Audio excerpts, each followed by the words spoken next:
yadların sözüne. Ben könlümü tekçe sana vermişəm. Ayrılığa dözmək olmur, qayıt gəl. Bu tənhalıq sıxır məni, hardasan?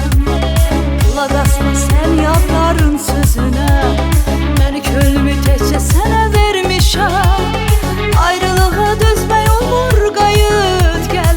Bu tənhalıq sıxır məni, hardasan? Ayrılığa dözmək olmur, qayıt gəl. Bu tənhalıq sıxır məni, hardasan? Darıxmışam ay ürəyim, hardasan? Həsrətinə dözməyirəm, qayıt gəl. Daha sənsiz yaşamaqdan bezmişəm. Qayıt gülüm, qayıt geri, hardasan? Darıxmışam ay ürəyim, hardasan? Həsrətinə dözməyirəm, qayıt gəl. Daha sənsiz yaşamaqdan bezmişəm.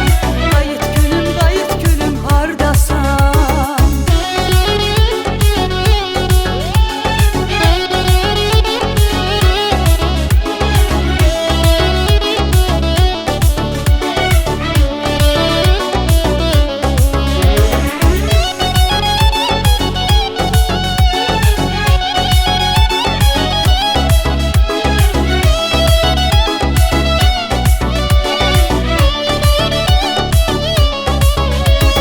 Başıma bela oldu yaman bu sevgi.